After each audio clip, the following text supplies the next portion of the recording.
আপনি কি আপনার ফোনের নোটিফিকেশন নিয়ে বিরক্ত বোধ করছেন? তাহলে এই ভিডিওটি আপনার জন্য।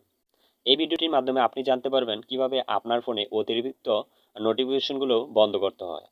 যদি আমাদের প্রায় সময় নোটিফিকেশন নিয়ে অনেক বিরক্ত বোধ হতে হয়। এখন আমরা জানবো কিভাবে খুব সহজে আপনার ফোনের সকল অ্যাপের নোটিফিকেশনগুলো খুব সহজেই বন্ধ করতে পারবেন। চলুন আর দেরি কিসের? এখনই চলে যাই মূল টপিকে। প্রথমে আমাদের যা করতে হবে তা হচ্ছে মোবাইলের সেটিং অপশনে ক্লিক করতে হবে। সেটিং অপশনে ক্লিক করার পর তারপর সার্চ সেটিংয়ে ক্লিক করতে হবে, অর্থাৎ সার্চ মেনুতে ক্লিক করে নোটিফিকেশন লিখে সার্চ করতে হবে। তাহলে আপনারা আপনাদের কাঙ্ক্ষিত অপশনটি পেয়ে যাবেন। নোটিফিকেশন অপশনটি পাওয়ার পর আপনারা নোটিফিকেশন অপশনে ক্লিক করতে পারবেন।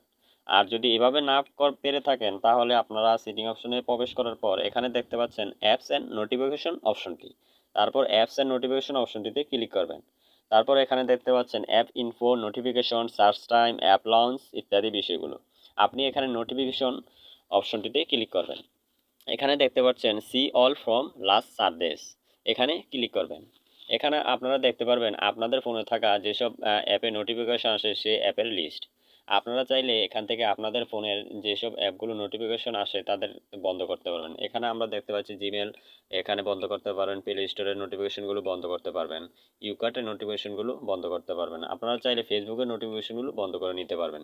আপনারা যদি নোটিফিকেশনগুলো অফ বা অন করে রাখেন, যদি অফ করে রাখেন তাহলে আপনাদের ফেসবুক অ্যাপে যতগুলো নোটিফিকেশন আসবে তার সবগুলি আপনি দেখতে পারবেন না। এগুলো আপনার ফোনে নোটিফিকেশন হিসেবে আসবে না। যদি অন করে রাখেন তাহলে আপনার ফোনে নোটিফিকেশন এসে দেখতে পারবেন। যেসব অ্যাপের নোটিফিকেশনগুলো আপনার খুবই দরকার, যেমন মেসেজ অ্যাপ বা অন্যান্য অ্যাপ, সেসব অ্যাপগুলো আপনার নোটিফিকেশন অন করে রাখবেন, আর বাকিগুলো আপনার নোটিফিকেশন অবশ্যই অফ করে রাখবেন।